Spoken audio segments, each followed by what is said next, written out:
Today's show is about Nick McQuick. That's not his real name. And if I knew his real name, I would tell it to you. I really would, because I don't give a shit if you know his real name. But I don't know his real name because I never asked. Maybe I did. He probably told it to me like on several occasions. He probably said it like over and over and over again and said, Danny, this is really important. Please remember this is my real name. And I just, what's wrong with Nick McQuick?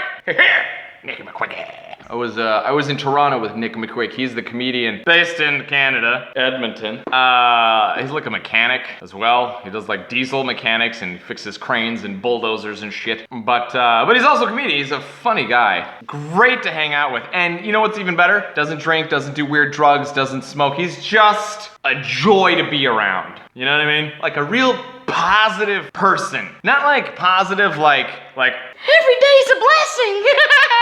But positive like those people that had cancer or are dying and you're all like, oh, it's not fair. And they're like, no, it's all right. It's okay. I'm okay. I mean, I'm pissed. Yeah, but you know, what are you gonna be? Pissed every day? Yeah, you're gonna be pissed every day. That would be a normal and acceptable response. But I'm sure he has a bad day. I'm sure. But there's one thing that Nick told me. Stuck with me. He said, Danny, do one thing every day that makes tomorrow a little better. And if you do that, well then, tomorrow's gonna be a little better, isn't it? Isn't it? Yeah! You can't argue with the logic there. That's logical. And I often wondered, because Nick had, he's a comedian. Like all comedians, we had pretty fucked up childhoods. Nick's is way worse than mine. His situation is so fucked up. Give you an example, okay? On how our two paths crossed wood. We're driving, right? And I have a little sciatic nerve problem. Now, a sciatic nerve is like a nerve in your back, and it burns. Basically, it's a burning feeling in your leg. If you don't stretch, or if you don't run, or if you don't stay physically active, you get these burning sensations, and they're like sitting on airplanes, sitting in cars, sitting on buses. These things inflame my shit, and I just go, oh God. So I'm sitting in the car. Wait, I gotta back up. A little bit. Let me just pause for a second here. Nick and I had to get onto a bus, right? And we were eating carrot cake in this bistro, and I was like, dude, we're gonna miss this bus. He's like, we can't miss the bus. So I was like, all right. So I grabbed the carrot cake in my hand, and I'm running with the carrot cake in my hand down the street, eating carrot cake, running across the street. And I look over at Nick, and Nick's just like, he's like doing his best to keep up, but he's kind of like hobbling along. He's like, hey, we're gonna miss the bus. And I look over at him, and I'm just like, what the fuck's wrong with you? Eating carrot cake, right? Now, fast forward 3 days. We're driving in the car, and I feel this incredible burning in my leg, and I'm just like, oh God, it burns. And I've had this since I was a child. I know exactly what it is. I remember when I was very young, we were like sitting in church one day, and I looked at my mom, and my leg hurts. Like I feel this inflammation, like a burning, I don't know, it really hurts in my leg. My mom, swear to God, this is what she said to me. She looks over at me, she goes, that's the devil in your leg. Just pray to Jesus, and the pain will go away. What? That's medicine? That's not medicine. I need some painkiller. Some ibuprofen, some morphine. Give it to me.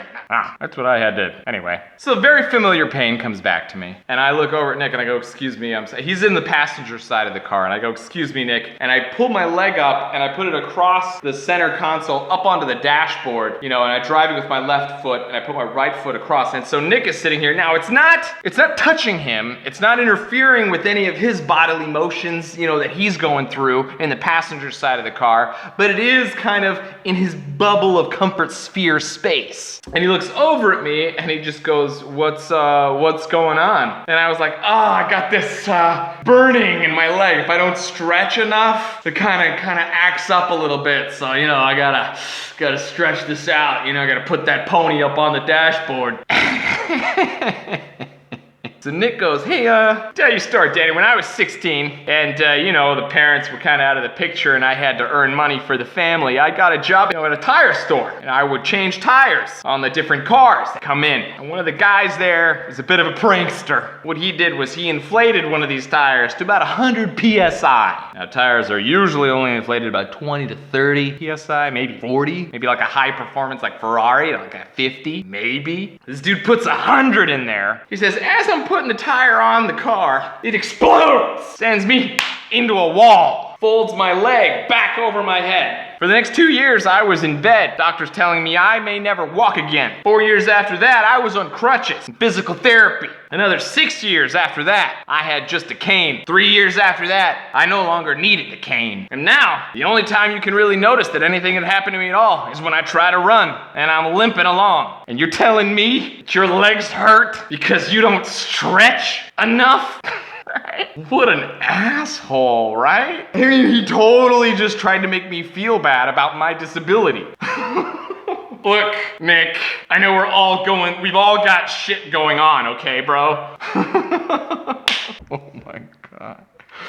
He is one of the most positive, most wonderful people I've ever come across in my life, and I am fortunate to have shared a tiny bit of space with him on Earth. It was a lot of fun. We did comedy shows in Toronto together, and had a great time. I'm gonna shoot him an email right now. I'm friends with him on Facebook. I'm gonna shoot him a Facebook message right now and say, hey Nick, let's do something in Toronto. Let's get it together, buddy. Let's get the band back together. Get dancing. Bring a little bit of positivity to people. Maybe I'll tell you one day about how we accidentally burglarized Under Armour corporate.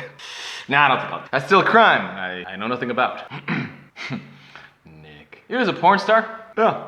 Pumpkin pusher. I'm gonna put his Instagram right here. It's probably not gonna be able to link, so if you can't click on it, you should probably go down there. And in the description, the link for his Instagram in the description, and tell him, you son of a bitch, stop complaining, you. I remember one time I was complaining. I swear to God, this is what Nick said to me. He looks over and he goes, Danny, complaining just makes it harder on those around you. Yeah. What am I supposed to hold it in? That's what I'm supposed to do? I'm supposed to bottle it all up, Nick, and then just explode one day and kill 7 people? It's not who I am. Not what I'm about. I love you, my little lemon drops. Okay, final summation. If you do one thing today that makes tomorrow even a tiny bit better, then today was not as big a waste as you thought it might have been. Here's to getting better and better at everything. And one day, taking over the world.